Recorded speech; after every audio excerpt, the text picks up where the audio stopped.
Just to make sure everybody knows what my involvement was, the company I work for, Tutech Innovation, organized the process of PB in Hamburg on behalf of the city. So Tutech is a company which has been ordered, or which has been asked by the city of Hamburg to organize the PB process in the city. What we do is we not only provide technologies, but we try to provide the whole process from beginning to end. So from planning the process, doing the concepts, implementing the technology, doing a moderated online discourse, doing all the analysis and giving that back to our customer, which in this case was the city. The online PB had two major parts. One was a moderated discourse in which moderators try to find out all the interesting arguments and points related to the budget in discussion with the citizens. And the other part was the budget calculator. And this tool is aimed at giving every citizen the possibility to build up his or her own budget for the city. And if you then look at the averages of all these budgets, you can see what the general tendencies and ideas among citizens are.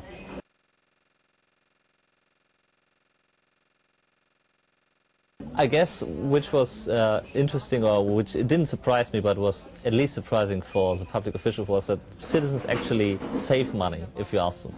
So they seem to be, the reduction of debt seemed to be important for citizens, and they would like to reduce spendings to get down with the debt. And it's interesting to see, if you know, that Hamburg pays 1 billion in debt for its debts each year. So this is 1 billion you can use for other things which are, I guess, much better, for example, to have teachers or something like that.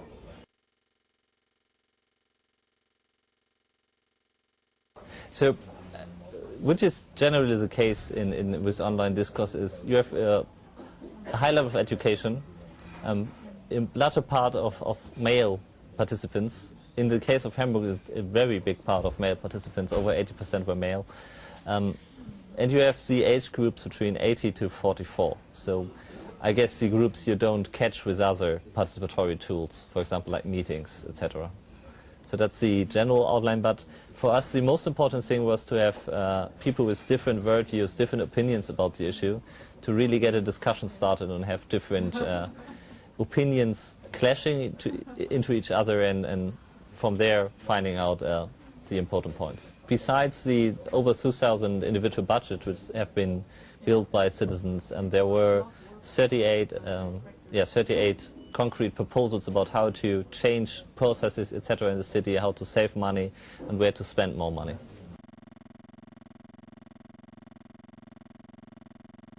What is peculiar with our way of organizing online discussion is we try to do active moderation. I distinguish in passive and active moderation. Passive moderation is you look after that people stick to the rules, so to speak. And active moderation is you try to moderate the discussion in a way that it's focused on the outcomes and that there are really useful results in the end. And this kind of moderation is really difficult and hard to do. You need a lot of experience to do that. But we have seen over the course of several dozen online discourses that it really makes sense if you would do not want to have thousands of contributions in the end which nobody can work with, but something the representatives who have to implement the results can actually work with.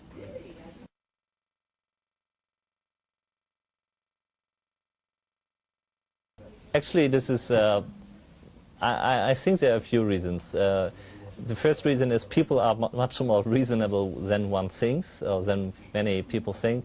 The other thing is that this active moderation we do works with real people. So our moderators use their real names, you can see their pictures, and you know that they are humans. So if there is a problem of any sort, we directly contact the participant and say, this is me, Bengt Feil, seeing that you have stepped out of line a little bit, maybe you rethink what you have done. And people really get civilized when they see that the other people are also human. So we don't have a problem with trolling, which is pretty common in the net.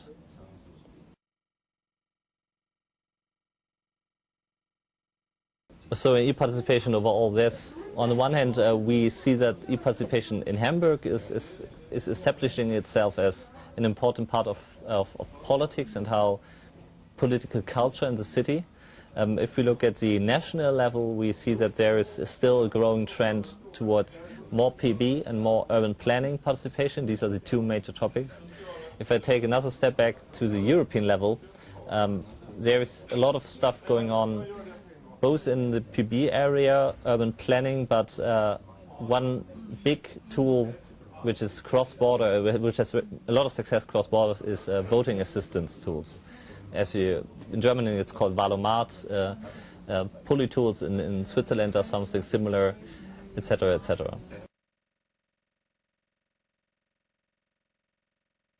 PEPNet is a network we lead on behalf of the European Commission of practitioners, users and scientists who work in the field of e-participation. So we have public administration, solution providers, universities, so scientists and citizen organizations all joining this network to have a day-to-day discussion about what can be done better in e-participation and what can we learn from each other. Because we saw that a few years ago, we realized that there are great things done in other European countries which we don't see and which we don't implement in our work, and we thought this need to be changed. So we are open to almost everybody who has something to do in the field of e-participation. And right now we have grown from 20 organizations in May 2008 to 39 today. So that's a pretty quick growth rate.